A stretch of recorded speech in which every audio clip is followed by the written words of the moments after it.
Halo, Assalamualaikum warahmatullahi taala wabarakatuh. Lama tak bersiaran ya.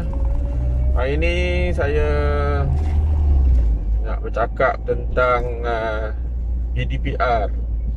Ramai guru-guru yang mendapati pelajar-pelajarnya ada segelintir yang tidak mengikuti kelas PDPR, yang tak hantar kerja. Bila ditanya, tak ramai jugalah yang jawab ya. Ini jawapan, ini pandangan secara general daripada saya lah. Tidak merujuk kepada mana-mana pihak. Di mana pelajar ni, dia kata ada macam-macam masalah lah yang mana tak ikut kelas tu. Internet slow, device berkongsi dan sebagainya ya. Tapi pada pandangan saya, sebelum kita rungkai yang masalah-masalah teknikal tu, mungkin pelajar boleh faham satu perkara ya. Satu perkara, sebenarnya dia tak lari. Sebenarnya kita cari ilmu pengetahuan ni, dia tak lari daripada perancangan kita dengan perancangan daripada pencipta kita. Okey, di mana setiap takdir yang berlaku, kita cerita bab-bab kerohanian sikit ya. Memang tak boleh lari. Itulah orang kata rencah kehidupan kita, iaitu ada ketikanya perkara yang baik itu Allah izinkan untuk berlaku. Contohnya kita masuk kelas lah. Kemudian yang kedua, ada perkara yang baik tapi Allah tak izinkan sebab kita diuji dengan lebih kuat lagi, untuk menjadikan kita lebih kuat. Contohnya internet ada, device ada, okey, tapi kita terlelap lewat bangun. Okey, macam mana? Kita dah set alarm, memang dah target lepas subuh tu tak tidur lah. Tapi orang kata mungkin letak kepala sekejap, lepas tu lena. Itu perkara yang baik, tapi kita nak join kelas, perkara yang baik, tapi takdirnya Allah kata kita terlelap. Okey. Perkara yang ketiga, jenis yang ketiga ialah perkara yang tak baik, tapi Allah tak izinkan. Contohnya, kita memang nak ponteng kelas, okey, memang nak ponteng lah, tapi mak ayah kita yang cover balik, cikgu yang cari balik, suruh masuk kelas. Jadi kita pun masuk lah. Dan perkara yang tak baik, yang sekejap fokus pemanduan dulu, safety first. Perkara yang tak baik yang Allah tak izinkan rasanya. Yang keempat ni, ke yang izinkan? Saya pun dah confused dah. Contohnya, kita nak ponteng, lepas tu berjaya ponteng. Okay, berjaya ponteng lah. Nak ponteng, lepas tu berjaya ponteng. Lepas tu kita pun bagilah apa-apa alasan pada mak ayah, pada guru. Kenapa kita berjaya? Kita buat benda yang tak elok dan berjaya buat, takdirnya berjaya buat. Jadi sebenarnya Allah nak bagi kat kita pengalaman kita buat kesilapan tu, supaya kita tak buat dah kesilapan tu. Perancangan kita ni mungkin kita rasa sebaik-baik perancangan, tapi perancangan Allah ni paling baik.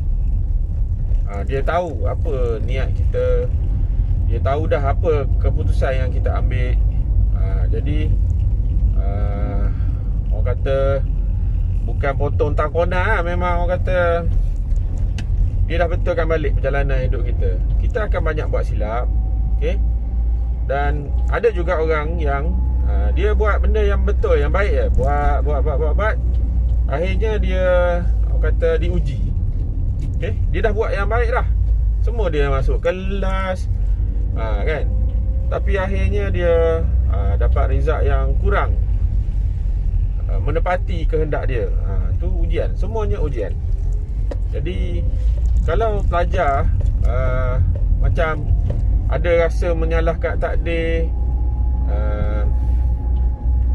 ada rasa macam berserah diri kepada takdir, tak boleh lah, tak boleh. Satu, kita kena usahalah. Malam tu tidur awal sikit, main game juga. Tapi janganlah sampai pukul 2-3 pagi tak tidur lagi. Lepas tu pukul 2-3 pagi tu adrenalin tu tak hilang lagi, tak boleh tidur lagi. Mungkin rapat ke subuh, entah-entah subuh pun ke sawah kan. Ke sawah baru Jadi kita pun bangun lewat. Kelas pukul 8 tak masuk. So itu perancangan kita.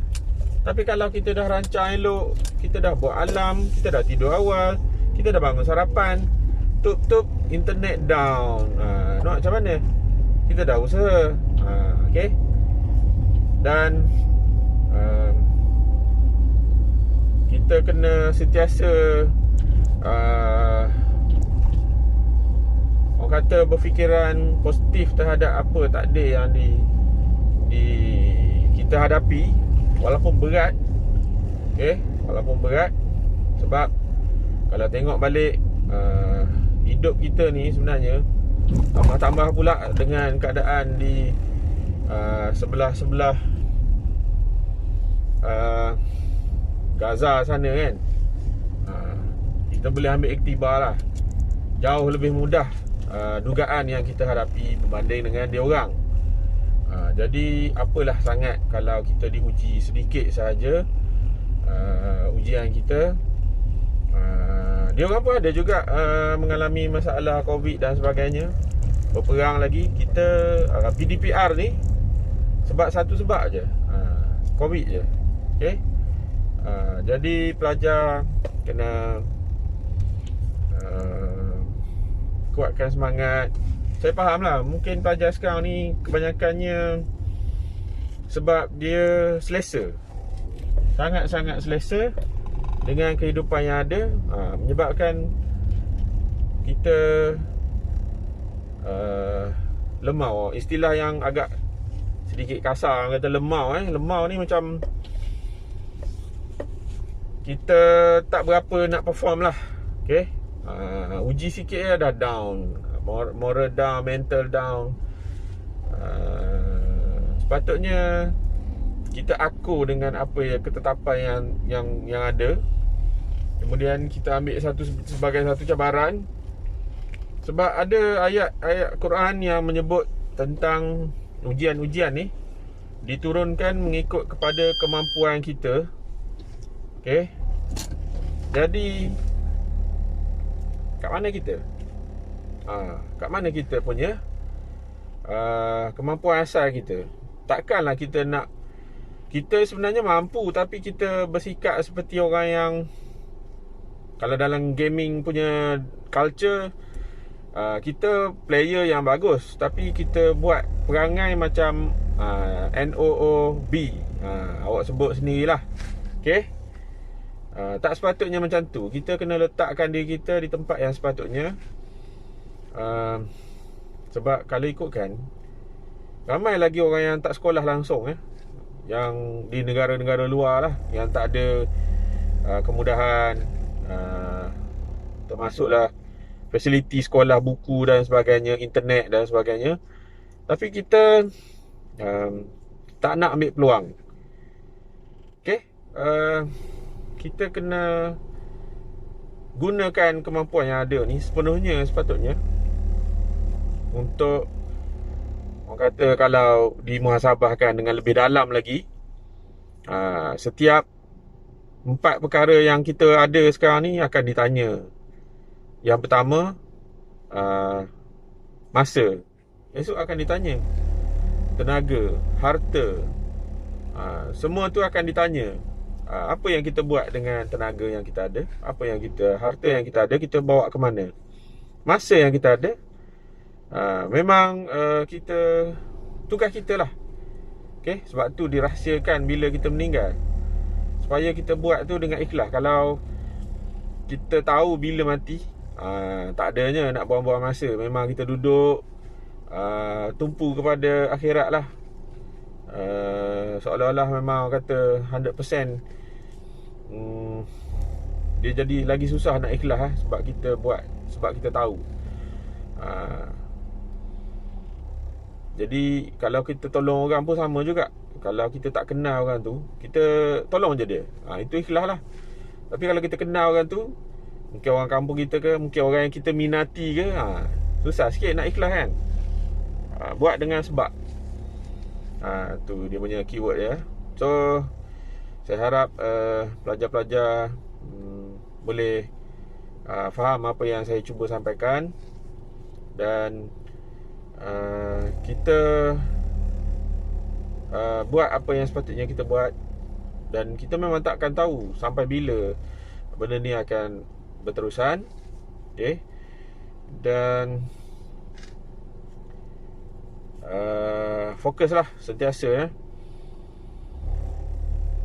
Saya selaku guru dan juga guru-guru lain sebenarnya tahu kalau pelajar tu sengaja tak nak ikut, sengaja tak nak buat, ataupun dia buat tapi dia tiru, buat tak ikhlas, buat sebab nak ambil hati sahaja, bukan untuk belajar sendiri punya benefit.